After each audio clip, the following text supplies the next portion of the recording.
Well, the SPY set up some reversal signals at our monthly expected move and even took out this low, kind of getting price action on your side for a higher low. We saw this curl up in positive territory to test the high and go make a new one, and that has happened. But we are still paying attention to those reversal signals because we have not completely wiped them out yet. Instead, we might just be making another point. The reason we're paying attention to this is because the dollar still has not violated any kind of bottoming signal here, in fact, saying that this is overall in some kind of upward trend, which does mean that people might be going into cash and potentially out of stocks. The failure of this signal would be the daily chart crossing down, but be aware of any kind of higher low in these areas for the dollar, as there is an extreme trend line at this area. We are paying attention to this because the dollar has bottomed, so we have to watch out for any time the market gives us reversal signals, even though we know that the dollar can bottom for quite some time before the actual market. And if you just go back to the dollar for a moment, you will see that these bottoming signals did confirm back in May 13th, and we are towards the end of the month now. So we have overall bottomed with these signals on the daily. But if you zoom out to the weekly, we actually bottomed for the dollar way back here with this confirmation at the beginning of March. So ever since March, and you are trying to put in that higher low for the weekly scale, you have to be watching out for any kind of reversal signals. And usually we look for those around our monthly expected moves for some kind of trap. So, something very interesting for the market right now, you can see that the daily expected move was tagged today. These haven't been updated, but I have updated the other moves, and I'm going to update these once I get to the SPY. But for this, as of right now, I wanted to tell Patreon members that we are going to have the updated Friday daily expected moves posted to Patreon. We will have those posted maybe even by the time you see this video. But I think the first thing we can do here is acknowledge a couple of areas. Volatility is going to be very important. Make sure you catch that. But I think looking at IWM first might be a good thing. Remember that IWM was able to violate these signals completely over here, unlike the SPY and unlike the Q. So we'll take that into consideration, saying that, hey, we do have the opportunity here to see some kind of pullback. But as of right now, IWM would suggest that this could just be a 2-hour pullback to set up another 2-hour higher low to potentially get to the annual expected move. Your daily expected moves for IWM 288.79 to the downside there, and to the upside we have 295.35, actually coming very, very close to our annual expected move. So this is on the table for 2026, and we are almost there. But maybe, just maybe, we need to set up some kind of 2-hour divergence here. Remember, it is very likely to see some form of reversal signal at this line, and a trap on the 2-hour chart would say that you have potential for the daily to reverse down. And look at this, you would have daily divergence if all of that took place. This is something I'm just bringing to your attention. But some of the signals that we are seeing are suggesting we could get some kind of 2-hour pullback. Now, as of this moment, the 2 hours curled up in positive territory. So if nothing goes wrong here, up, and away, we can potentially go to that upward daily expected move and the annual upward expected move. But the 30-minute does show forms of divergence here for IWM. Remember, when we are considering these indices, that we are talking about them very individually. IWM overall suggesting, hey, we do have 30-minute divergence. We can start to potentially even 30-minute pullback. So if this is confirmed, which it did confirm at the end of the day, that would suggest that we can go down to 288.79 and potentially even start some kind of 2-hour pullback, maybe to take care of a gap or even two. And that's still coming down to those type of areas would still be a potential for a curl up in positive territory. This means IWM is really leaning towards some kind of 2-hour pullback that leads to a 2-hour swing trade to the upside. Another positive move for IWM. That means you might be in a bullish market for IWM for a little bit more time here. That is very important to take into consideration even before we go into, say, something like the Qs. The Qs here actually ending as well at that daily expected move, just like the SPY. I believe IWM did not quite make it there, but we acknowledge here that we need to check some things. Did we violate the point of divergence as of right now, 72.85 reading? We did not violate that point as of this moment.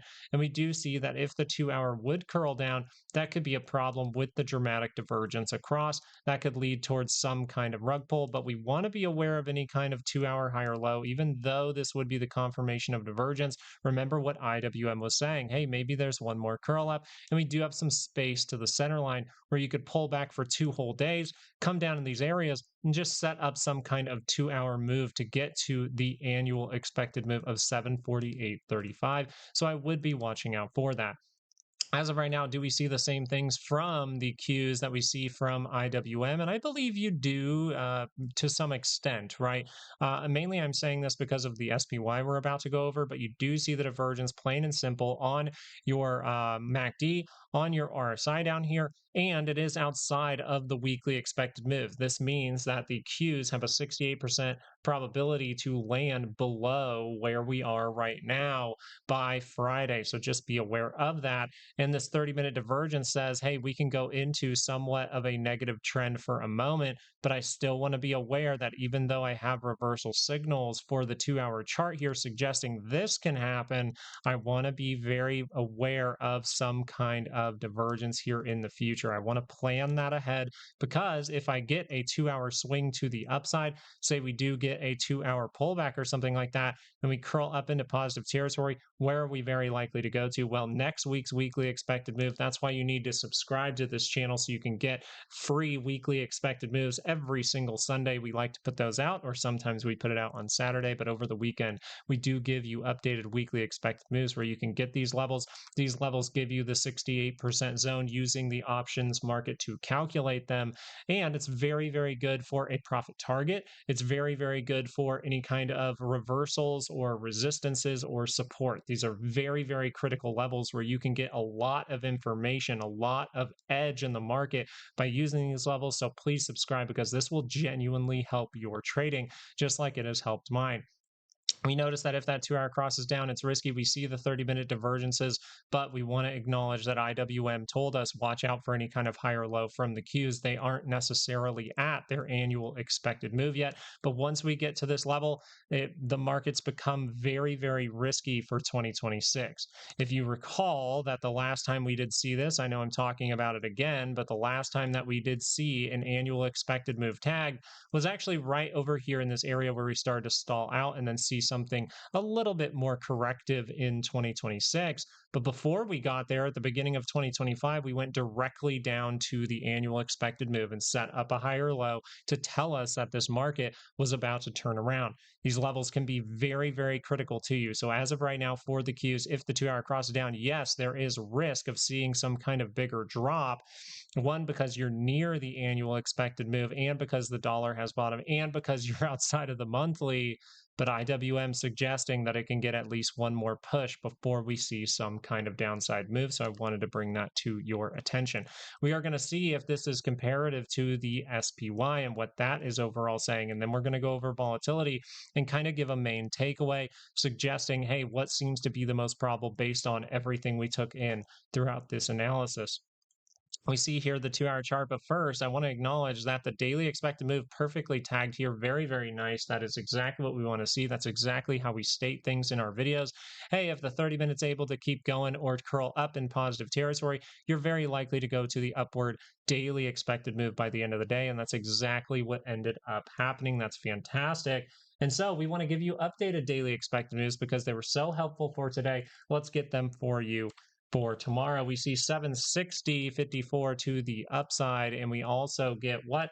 We get 748.74 to the downside. So we see a retest of that monthly expected move could be happening as soon as tomorrow. And remember, just like support and resistances in every other style of trading or every other style of analysis, this can now be used as a form of support. If we can hold it, then you can use it as support to go higher. And you even have a 5-day moving average sitting right at that price point. So 748.70 looking like a pretty good area to watch here. So what do we acknowledge about the 2 hour chart? And let's do this first, just really quickly. Look where the annual expected move for the SPY is. It's way up here. So could we see a phenomena like we saw previously that we discussed in previous videos? I believe it was last month for the SPY and the Qs, where the Qs are able to get to that expected move. They then back off. While the SPY was not able to get there, it backs off with it, and then the SPY squeezes through to get there. while the Qs land outside of said move.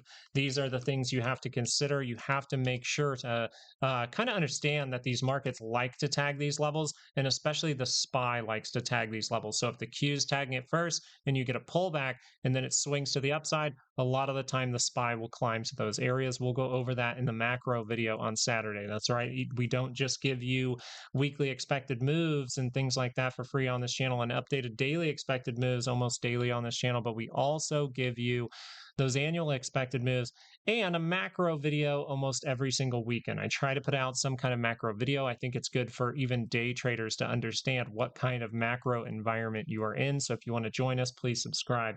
We do see here that what is going on. Did we violate this point? No, we did not. So there is still potential that this is another form of 2-hour divergence. Do we need to create one in the near price action? That's what IWM is kind of suggesting here, that you could get a 2-hour pullback that then leads to some kind of 2-hour move to the upside that then sets up the final trap in this overall run. Do we see the same thing from the SPY though?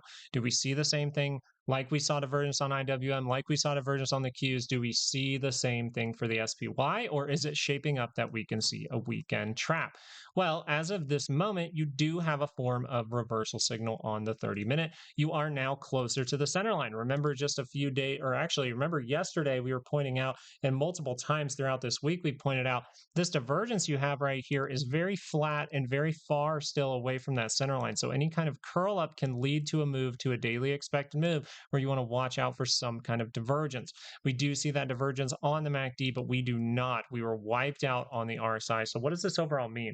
This means that an edge for these type of signals is a little bit smaller because you only have it on one indicator. You will hear me say on this channel all the time, hey, I like to see things at the same time.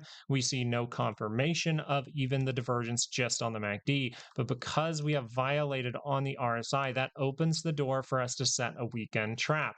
That opens the door for some kind of 30-minute pullback that is able to be bought up by buyer demand, right? And then we're able to get to the weekly expected move by maybe even Monday, where we will have updated weekly expected move. Sorry, I misspoke there because it was actually timing out to about Monday. But this means what? Let's try to explain it in a different way. Since this 30-minute divergence is only on the MACD, it opens the door for a MACD triple divergence. So look for potential for a quick little 30-minute divergence, but you can reverse down with a weaker signal considering the Qs are showing it, considering the IWM is showing it. This means that IWM is overall suggesting that a 2-hour pullback is the highest probable scenario. This is where we want to really go back to volatility. We want to see what volatility is shaping up on the 2-hour. Remember, we were looking for volatility to set up a 2-hour divergence to tell us that this market could start to roll to the downside. And we see that the 2-hour divergence was not violated on the MACD, but it was violated on the RSI. So this is too deep of a move. So volatility here is suggesting that we would need to see maybe a higher low. We would need to maybe see a divergence, but it does kind of open the door to seeing even another kind of trend move to make a new high. So as of this moment, we would look at the 30-minute chart and say, hey, even that doesn't have reversal signals suggesting that can turn around. So maybe we need to form those as well. And you start to see that this could time out to what? Time out to Monday here if it really wanted to. So what would be the most probable based on the information from volatility, from IWM, from the Qs, from the SPY?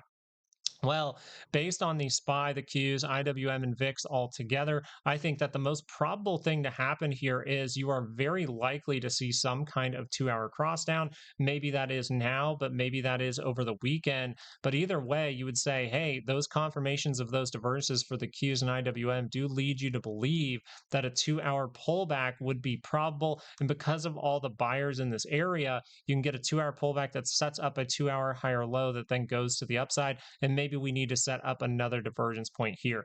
If the bulls want to remain in control of this market and keep this going up to next month's monthly expected move and kind of see the Qs and IWM go past their annual expected moves, well, then this move right here, if it does take place, will need to squeeze through. It will need to knock out any kind of divergences from this area to continue to the upside, in my opinion, because I believe that the market is setting up for some kind of corrective move.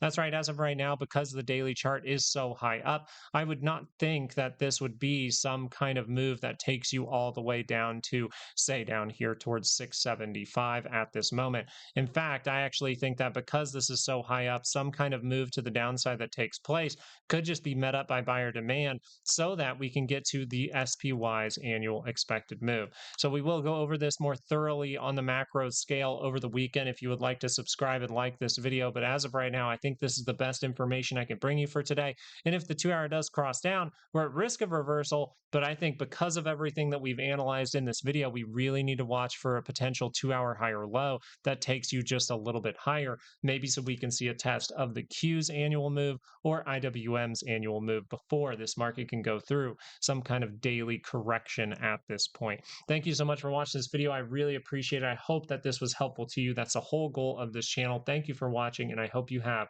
a great rest of your day. Peace out.